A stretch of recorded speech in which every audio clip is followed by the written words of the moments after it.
जितना मेरी बात हुई उससे और जितना मुझे पता चला, तो मुझे लग नहीं रहा कि एम्बेसी हेल्प कर रही है, क्योंकि उसने बोला कि वो सुबह से एम्बेसी के बाहर खड़ी है, वेट कर रही।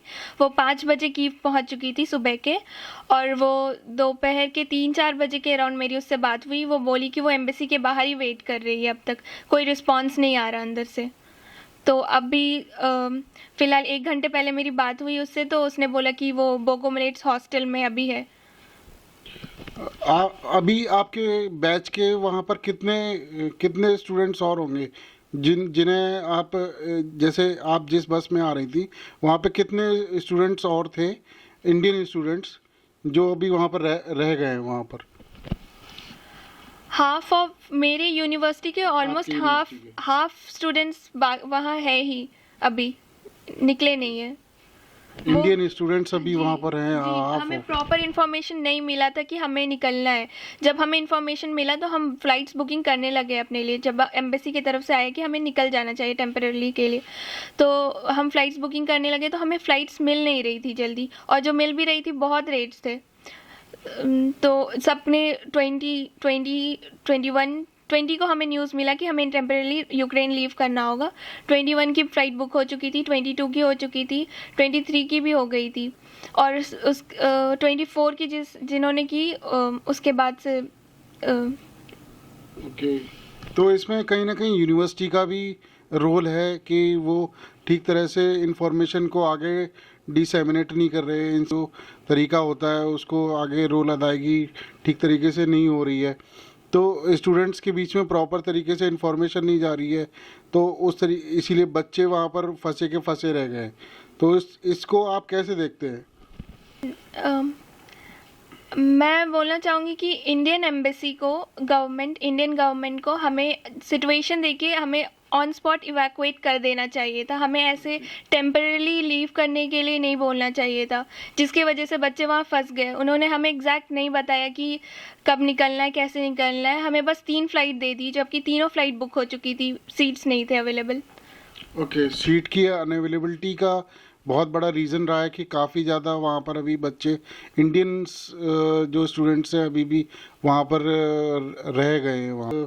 रुक्षरा के पापा से पूछना चाहूँगा कि आपको कैसा लग रहा है अब युद्ध के माहौल से आपकी बेटी घर वापस आ चुकी है, आपको कैसा लग रहा है अब?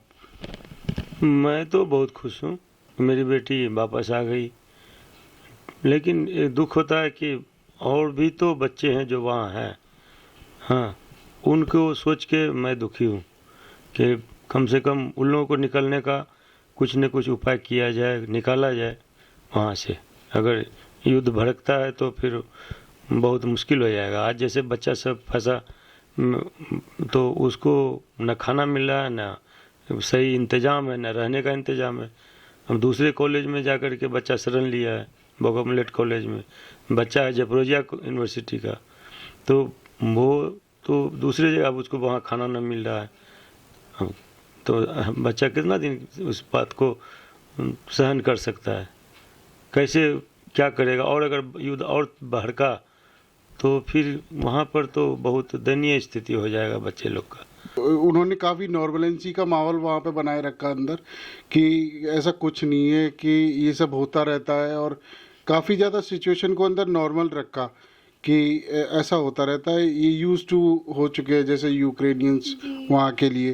तो उसका भी काफ़ी ज़्यादा रोल उसमें है कि बच्चे वहाँ पर यूज टू थे और उनको नहीं पता था कि इतना सब कुछ हो जाएगा, इन्वेजन हो जाएगा। तो उसको आप कहाँ तक जिम्मेदार मानते हैं?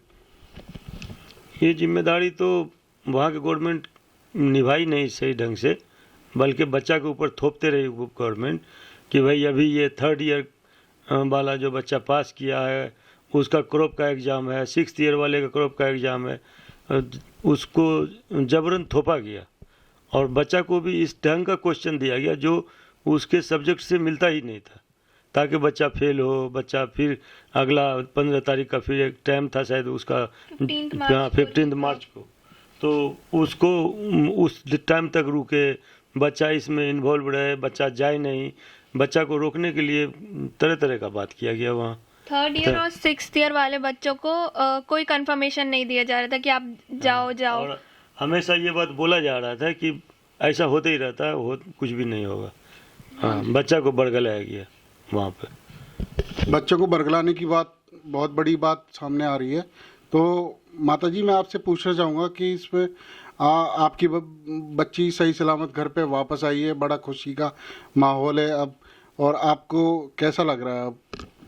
जी, मुझे बहुत बढ़िया लग रहा। मेरी बेटी आ गई वापस इंडिया, मेरे अपने घर आ गई, हम माँ बाप के पास आ गई।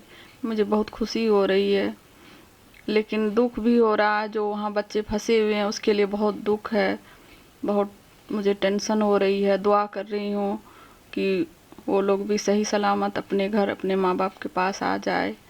और इंडिया सरकार से भी अनुरोध करती हूँ कि किसी तरह से उन बच्चों को भी वहाँ से निकाल के लाए अपनी मदद से।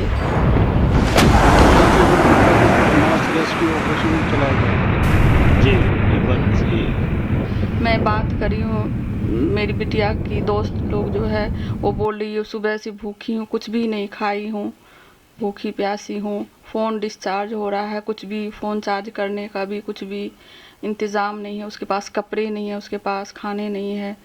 तो फिर इन सब बातों के लिए टेंशन हो रही है, फिक्र हो रही है उन सब बच्चों के लिए। आप बताइए, आपके दोस्तों में अभी कैसा माहौल है वहाँ पे? जैसे नैना हो गई, जिनके बारे में हमें मालूम चला, उनके अलावा भी आपके दोस्त होंगे। तो एक तो नैना हो गई आपके दोस्तों में, और भी आपके दोस्तों में बात होती होगी, तो वो कहाँ कहाँ पर है अभी? मेरे सारे ही दोस्तों की फ़्लाइट आज की ही थी 24 की। वो सब अभी कीव में हैं, उन सबको कीव हॉस्टल में रखा गया है। और बाकी जो थे, जो नॉर्मल सीनियर्स, हमारे जूनियर्स जो भी थे, वो ज़ापोरिज़िया हमारी यूनिवर्सिटी हॉस्टल में ही हैं। और अभी ये सुनने में आ रहा है कि कुछ शेल्टर्स है, तो उनमें उनको रखा जाएगा, शेल्टर्स में। ओके। तो मैं प्रवीण सिसोदिया, एनटीपीसी दादरी की बेटी रुखसरा परवीन, जो कि आज सही सलामत युद्ध के माहौल से निकल करके अपने एनटीपीसी दादरी में माता पिता के पास आ पहुंची है, इनसे विदा लेता हूं। प्रवीण सिसोदिया, यूएसआरबी न्यूज़, धन्यवाद।